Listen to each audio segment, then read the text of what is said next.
Berjumpa lagi dalam permenungan kita edisi Selasa 10 Oktober 2023 pekan biasa ke-27. Bacaan-bacaan liturgi hari ini bacaan yang pertama dari kitab Yunus bab 3 ayat 1 sampai 10 dan bacaan Injil dari Injil Lukas bab 10 ayat 38 sampai 42. Kedua bacaan liturgi hari ini adalah kelanjutan dari kedua bacaan liturgi kemarin, Senin 9 Oktober 2023. Maka kita diajak untuk memahami kedua bacaan liturgi hari ini dalam konteks bacaan kemarin. Secara singkat saya gambarkan bacaan kemarin. Bacaan kemarin berbicara tentang, untuk bacaan yang pertama, Yunus yang melarikan diri dari hadapan Tuhan. Yunus tidak mau melaksanakan perintah Tuhan untuk pergi ke Niniwe, mewartakan warta pertobatan di sana. Dia melarikan diri. Dan bacaan Injil kemarin juga berbicara tentang seorang ahli kitab yang bertanya kepada Yesus apa yang harus dilakukan untuk memperoleh kehidupan yang kekal. Dan Yesus mengajak dia untuk kembali mengingat, melihat apa yang tertulis dalam kitab suci. Dan sebagai seorang ahli kitab, dia menjawab yang ditulis dalam kitab suci, yakni mencintai Allah dengan segenap hati, dengan segala kekuatan, dan mencintai manusia seperti diri sendiri. Lalu lebih lanjut dalam bacaan Injil, ahli kitab itu bertanya tentang siapa sesamanya. Dan Yesus memberikan perumpamaan tentang seseorang yang dirampok sampai setengah mati menurut catatan Injil kemarin. Lalu 3 orang lewat di jalan itu. Yang pertama, seorang imam melihat yang dirampok itu tetapi lewat saja. Seorang Lewi juga lewat saja, dan seorang Samaria. Dan seorang Samaria inilah yang menolong orang yang dirampok itu. Ini bacaan liturgi kemarin. Nah, dalam konteks inilah kita memahami bacaan liturgi hari ini. Dalam bacaan yang pertama hari ini, kita melihat bagaimana Yunus bertobat.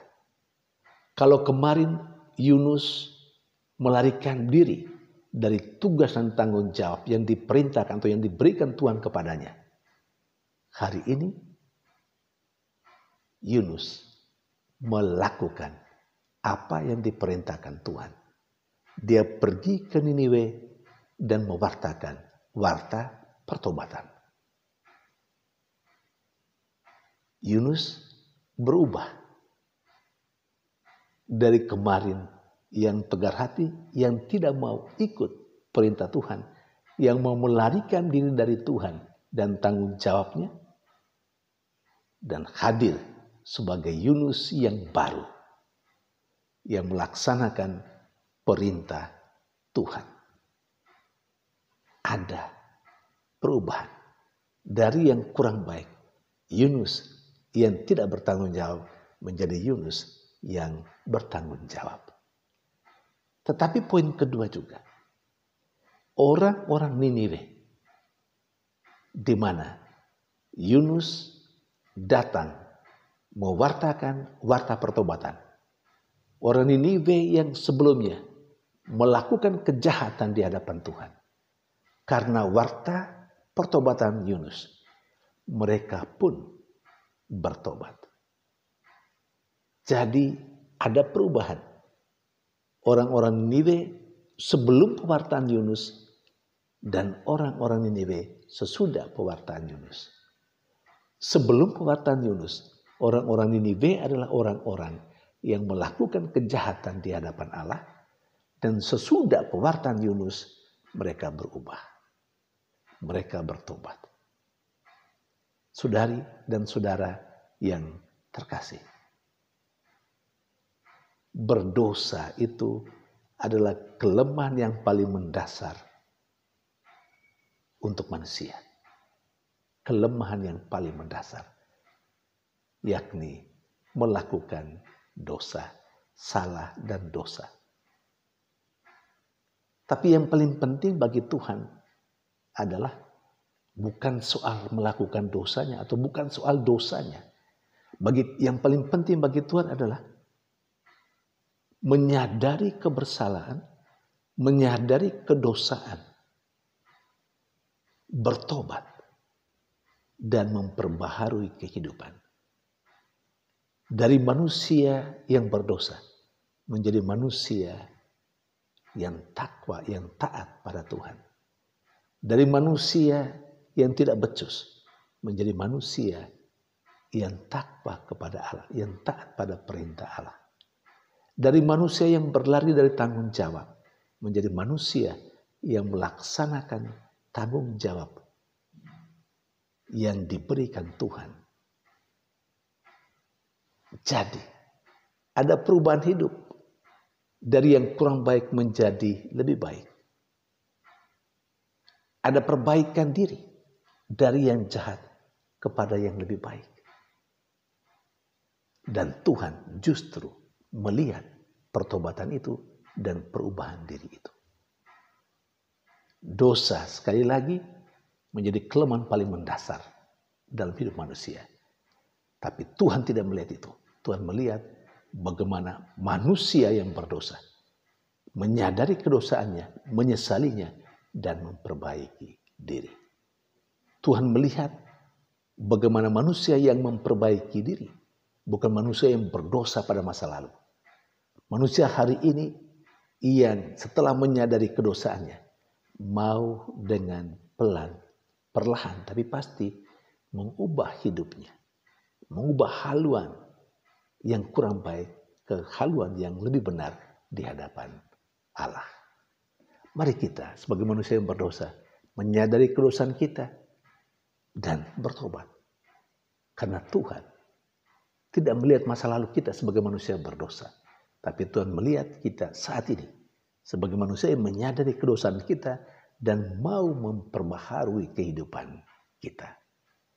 Tuhan yang kita imani adalah Tuhan yang Maha Rahim, yang panjang sabar, yang selalu beri kesempatan kepada kita untuk memperbaharui kehidupan kita. Sehingga hidup kita hari ini lebih baik dari hari kemarin. Dan hidup kita hari esok juga harus lebih baik dari hari ini. Saudari dan saudara terkasih, sementara dari bacaan Injil, juga dalam konteks kalau kita mau memahami bacaan Injil hari ini, dalam konteks bacaan kemarin. Kalau kemarin perumpamaan yang diberikan oleh Yesus ketika ada pertanyaan oleh ahli kitab, siapakah sesamaku?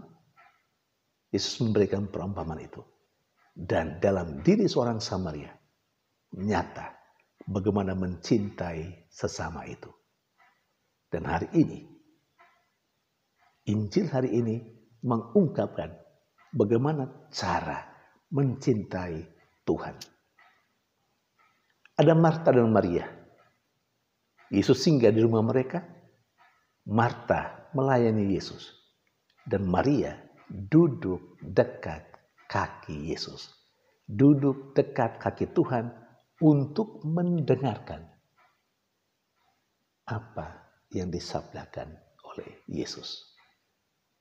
Duduk dekat kaki Tuhan adalah ungkapan cinta kepada Tuhan.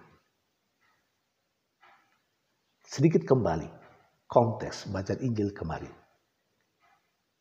Ahli kita bertanya bagaimana cara atau apa yang sudah dilakukan untuk memperoleh kehidupan kekal.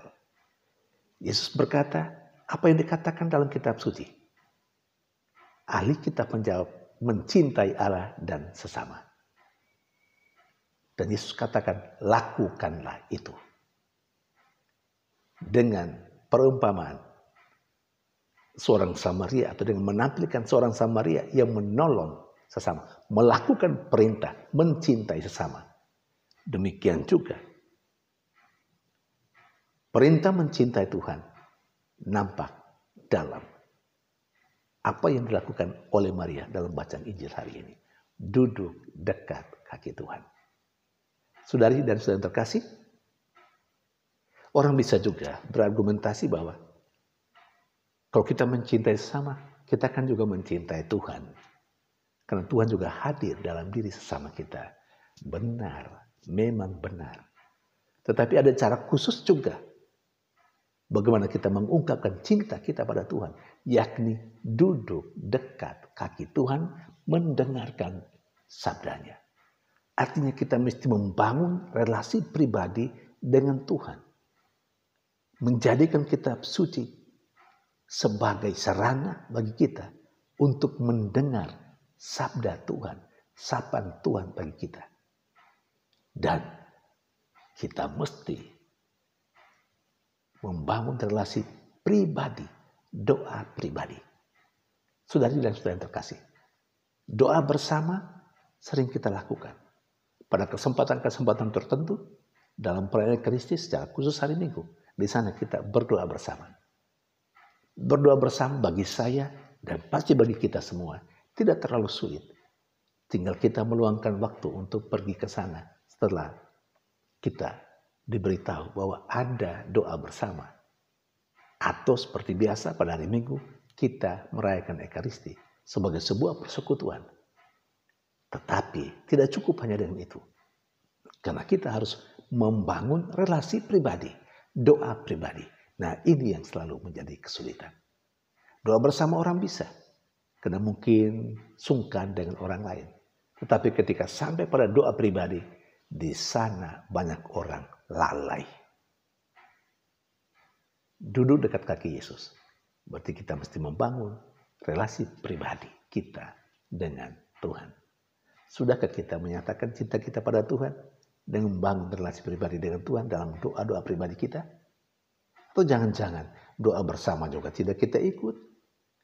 Dan doa pribadi pun tidak pernah kita lakukan. Tidak apa-apa. Pertobatan, kesadaran bahwa itu salah dan dosa harus mendorong kita juga untuk membangun sebuah kebiasaan hidup yang baru. Mari kita membangun kehidupan doa. Seringkali juga orang mengatakan, saya tidak punya waktu untuk berdoa. Ya, jangan tunggu waktunya datang. Jangan.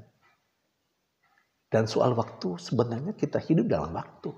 1 kali 24 jam. Bukan tidak ada waktu. Sebenarnya yang tidak ada itu adalah kesempatan. Kesempatan untuk berdoa itu tidak ada. Kenapa kesempatan untuk berdoa tidak ada? Karena kita tunggu kesempatan itu datang. Jangan. Kita mesti menciptakan kesempatan. Kesempatan untuk berdoa. Soal makan minum, sesibuk apapun, kita tidak pernah lupa. Kenapa? Sudah ada dalam kehidupan kita itu kesempatan untuk makan. Selalu ada. Kita ciptakan itu. Sibuk apapun, kita ingat kita belum makan dan kita makan. Kenapa kita tidak bisa melakukan hal seperti itu untuk doa? Tuhan memberkati.